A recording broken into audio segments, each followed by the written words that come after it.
네, 여러분, 안녕하세요. 영어 문법 지도법 권현희입니다. 자, 오늘은요, 그 두 번째, 그 5장, chapter 5이고요. 내용은 how to teach grammar through text라고 제목이 되어 있습니다. 자, 우리가 과연 지문을 통해서 문법을 어떻게 가르칠 수 있는지 그것에 대한 설명해 드리도록 하겠습니다. 자, 우리가 컨텍스트라는 것을 한번 생각해 볼 수 있습니다. 컨텍스트라는 것은요, 이 맥락이라는 뜻이잖아요. 자, 그러면 이 맥락과 문법이 무슨 관계가 있느냐? 자, 여러분들, 문법은 개별 문장을 가르치는 것이 아니다. 단순한 폼에 집중해서 가르치는 것이 아니고 우리는 텍스트 안에서 가르쳐야 된다라는 주장입니다. 자, 그러면 왜 문법을 폼이 아니고 또 다른 텍스트 속에서 가르쳐야 된다는 뜻일까요? 자, 이전에 우리가 문법이라는 것이 폼에 그치지 않고 그것을 통한 의미의 전달, 그리고 그것을 활용한 어떤 사용까지 포함하고 있는 것이 문법을 가르치는 영역이라고 보기 때문이라고 여러분이 이해하시면 될 것 같습니다. 자, 여러분, 다음 문장들 한번 보죠. What does this word mean? Give me your word. Word has it that blah blah blah 라는 문장입니다. 자, 이 단어들이 컨텍스트에 따라서 의미가 달라짐을 한번 찾아보실 수 있겠죠? 자, 의미가 어떻게 달라지고 있는지 한번 얘기해 봅시다. 자, 그리고 우리가 컨텍스트를 어떻게 정의 내릴 수 있느냐, 이렇게 세 가지 관점에서 설명하고 있었는데요. 그 첫 번째, 컨텍스트라는 것은 코텍스트이다 라는 관점입니다. 자, 문장의 앞, 뒤에 있는 또 다른 문장들의 의미까지 포함하고 있는 것이 언어적 맥락, 코텍스트라는 의미고요. 자, 컨텍스트라는 것은 context of situation이다. 자, situation이라는 것은 상황이죠. 자, 상황 안에는 말을 하는 화자, 그들 간의 관계, 그리고 또 그 안에 어떤 이벤트 상황이 포함될 수 있습니다. 자, 그리고 세 번째는요, cultural context예요. 그러니까 문화적인 배경이 어떻게 되느냐라는 관점입니다. 자, 그래서 우리가 컨텍스트라는 것에 대한 범위를 잘 생각하면서 문법을 가르친다라고 이해하고 계시면 될 것 같습니다. 자, 그러면 여러분들, 우리가 반드시 컨텍스트 안에서 문법을 가르쳐야 되는 것일까요? 여기 이제 decontextualized grammar라는 것이 있습니다. 컨텍스트를 가지고 있지 않는 그라마인데요. 이거는 너무 당연하죠. 이제 흔히 우리 문법 수업에서 개별 문장들을 가지고 문장들만 별도로 뽑아서 문법을 배우는 수업들이 아주 대표적으로 많습니다. EFL 과정에서 특히나. 근데 이렇게 문법을 가르치다 보면 meaningful한 practice를 할 수 없다라고 기존 연구들에서는 이야기를 하고 있었습니다. 그래서 문법이라는 것은 이제 텍스트에 기반해서 컨텍스트 안에서 가르쳐야 된다라고 설명하고 있었고요. 이제 전체 텍스트를 통해서 그것을 이해해낼 수 있어야 되고, 단순히 문법을 배우는 것만 아니라 그렇게 하다 보면 communicative competence를 기를 수도 있다라는 주장들이 있었습니다. 그렇다면 우리가 이제 컨텍스트를 담고 있는 텍스트는 어떤 것들을 활용할 수 있을까요? 자, 첫 번째는 코र्스북입니다. 그러니까 교과서 이야기를 하는 거죠. 근데 교과서는 여러분들 보시면 구조화되어 있죠. 개별 유닛으로 나누어져 있고 그 유닛별로 안에 구조도 동일하게 어떤 단계별로 나누어져 있습니다. 굉장히 좀 인위적으로 구성된 그런 텍스트라고 보시면 됩니다.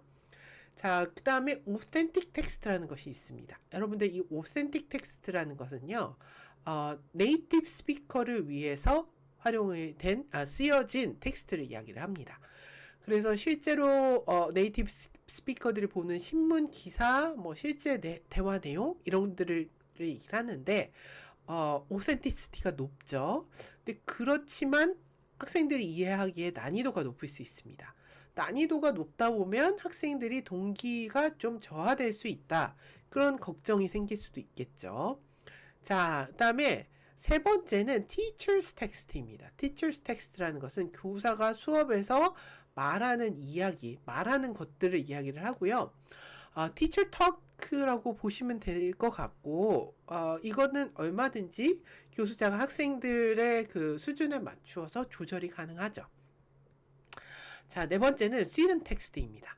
자, 지난 시간에 우리가 그 콜퍼스를 활용을 한 부분에서 제가 소개해드렸던 그 연구, 학습자 콜퍼스를 기반으로 한 것이었었잖아요. 그래서 학생들이 만든 문장이나 글, written corpus, spoken corpus를 활용하는 건데 이게 가장 효과적일 수 있다라고 얘기를 합니다. 그래서 어떤 개인화를 담은 문장들을 발견할 수 있을 거고, 그렇게 하다 보면 학생들의 동기 유발이 될 수 있을 것이다 라고 설명하고 있었습니다. 자, 그럼 우리가 텍스트를 활용해서 문법 교육을 어떻게 할 것이냐, 이렇게 6단계가 있는데요. 첫 번째 단계는 일단 텍스트를 제시를 해야 되겠죠. 두 번째 단계, 텍스트 제시에서 이제 이해를 했는지 그것을 교수자가 확인해라. 세 번째 단계, 노티싱. 이것은 알아채기라는 뜻이거든요.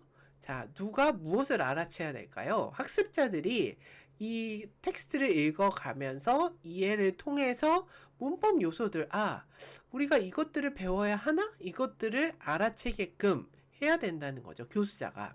자, 이것들을 알아챘으면 이 문장들이 어떤 규칙을 가지고 있는지 분석을 해야 됩니다. 자, 분석이 됐으면 규칙에 대한 난리지가 생겼겠죠. 그러면 이제 연습 단계로 넘어갑니다. 그리고 나서 연습이 충분히 되었으면 이제 라이팅이나 스피킹을 통해서 프로덕션이 돼야 된다.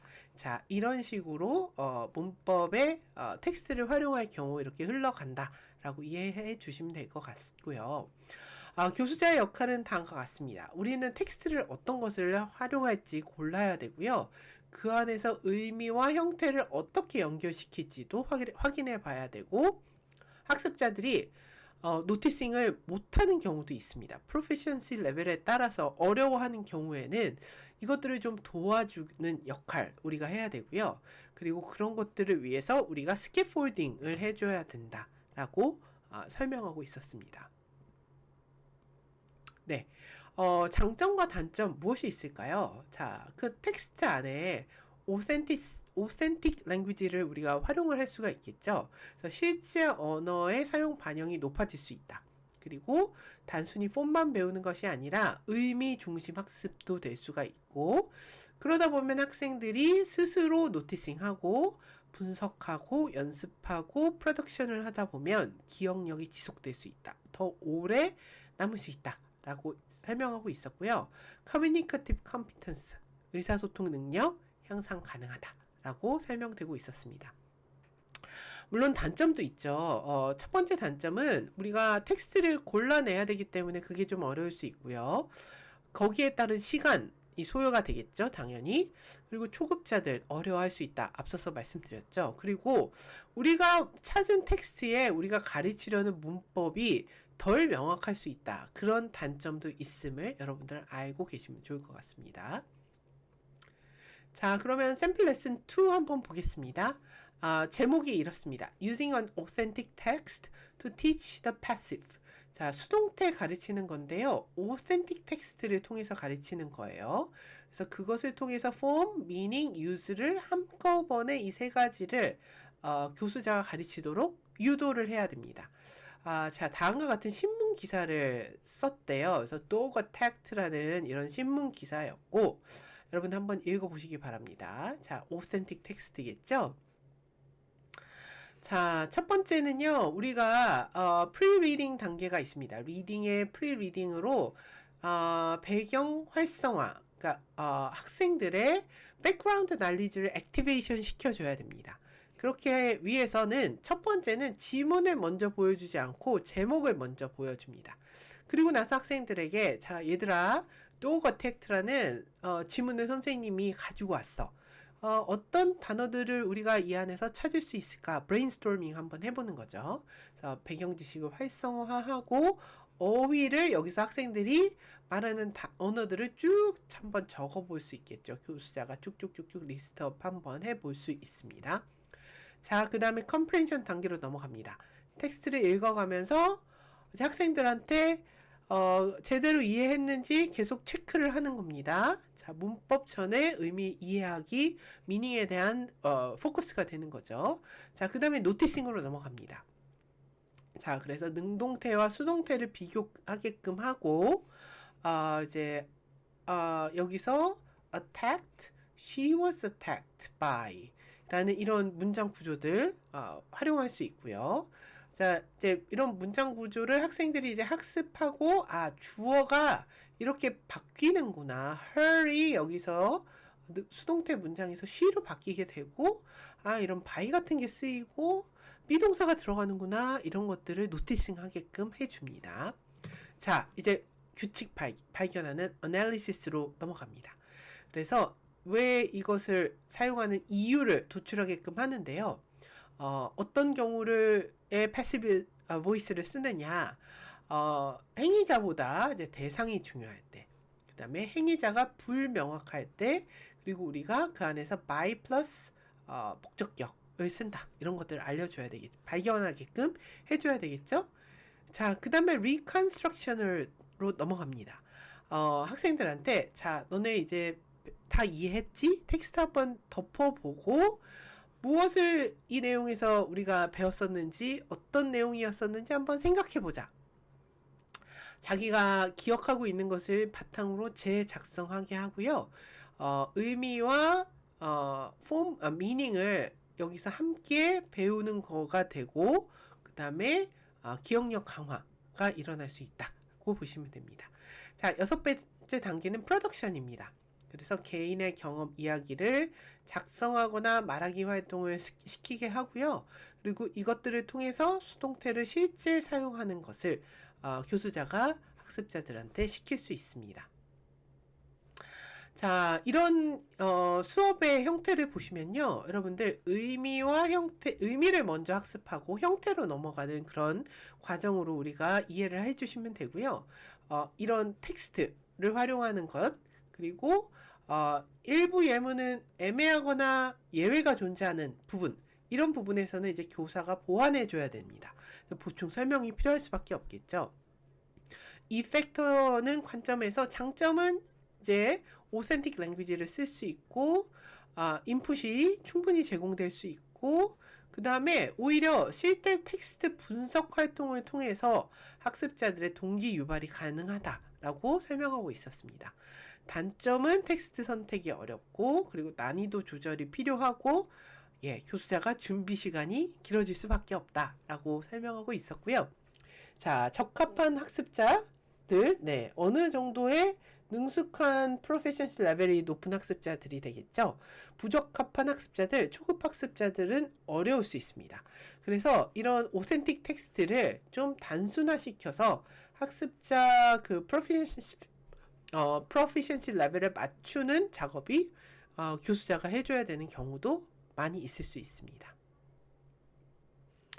자, 샘플 레슨 4는요. Using a dictogloss to teach wood for past habits.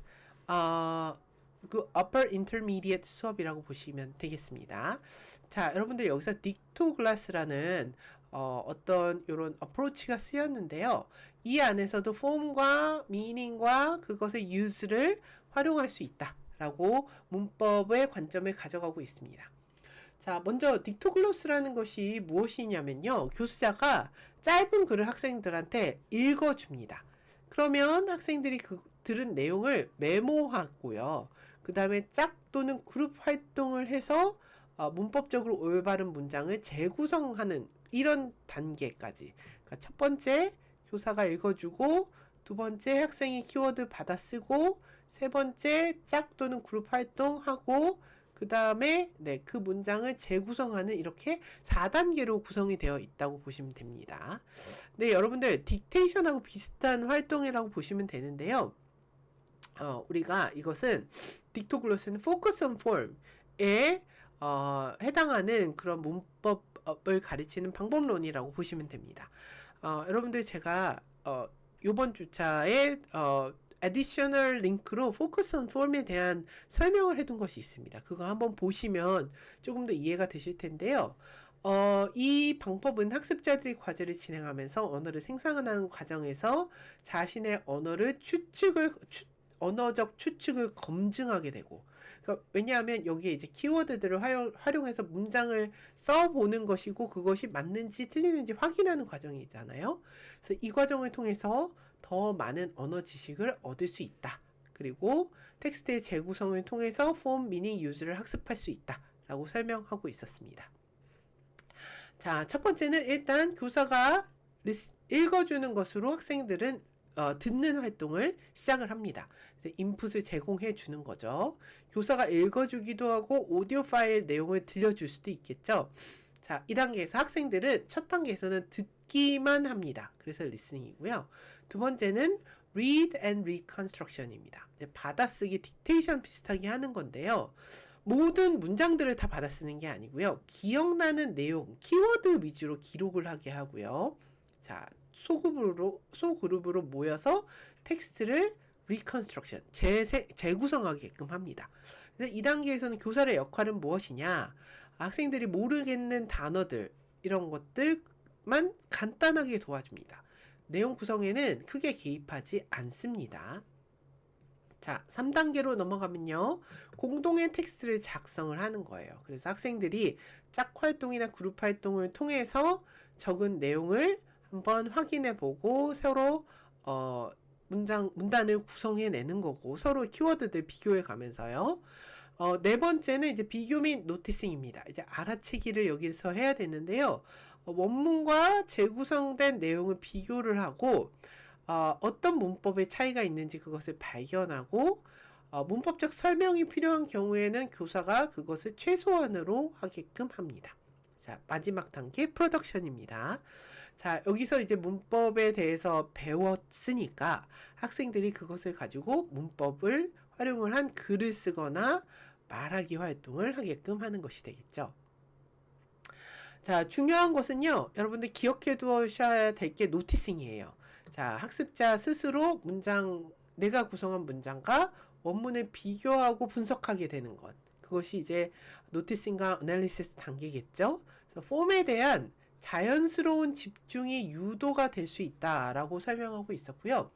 자, 여기서도 학생들이 이해했는지 보고 그 뒤에 폼에 대한 설명이 있었습니다. 폼을 찾아내는 것이 있었죠. 그래서 먼저 듣기를 한 것을 이해하고 이후에 형태를 학습하게 하는 그런 과정으로 넘어갔고요. 협력 학습했다는 거 아까 말씀드렸죠. 자, 근데 주의할 점이 있습니다. 텍스트의 조건이에요. 어떤 텍스트를 제공을 할 것인지. 자, 주로 짧고 학습자 수준에 맞고 목표 문법이 있는 그런 텍스트여야 되겠죠. 교사의 역할은요. 학생들이 이해했는지 점검해 줘야 된다. 협동 과정에서 과도하게 개입하지 않는다 라고 되어 있습니다. 그리고 반복 학습을 합니다. 그래서 앞에서 우리가 리스닝을 할 때 한두 번 들려준다 뭐 이런 식으로 출발은 했지만 학습자들이 더 듣기가 필요한 경우가 있습니다. 그럴 경우에는 추가로 듣기 활동을 제공할 수 있다 라고 설명하고 있었습니다. 자, 이 수업의 E 팩터와 A 팩터에 대해서 보겠습니다. E 팩터는 노티싱이 촉진이 되고 협력적 학습을 할 수 있다. 단점은 모든 문법에 적용하기가 어려울 수도 있다. 그리고 교사가 텍스트를 준비해야 한다. 이런 것들이 단점이 되고요. A 팩터, 적합한 학습자는 다양한 수준의 학습자가 참여 가능합니다. 왜냐하면 협동학습, 콜라보레이션을 여기서 시키고 있잖아요. 그래서 서로 모르는 것들 도와주면서 학습자들한테 어떤 그룹 활동 같은 것들을 시켜줄 수가 있고요. 왜냐하면 그 안에서 학습자들이 서로 다른 요소를 노티스할 수 있기 때문에 그렇다는 거죠. 부적합한 학습자들은 어떤 일부 학생들한테는 이게 오히려 이런 것이 부담이 될 수 있다. 어쨌거나 어떤 것들을 찾아내야 하는 과정이기 때문에 그리고 또 기억을 해서 어떤 것을 빨리빨리 추출해내는 활동들이 필요하기 때문에 이런 것을 좀 어려워하는 학습자들이 있을 수도 있잖아요. 그런 학습자들한테는 이런 활동이 어려울 수 있다라고 설명할 수 있을 것 같습니다. 네, 여기까지 챕터 6에 대한 내용 여러분들께 마치도록 하겠습니다. 수고하셨습니다.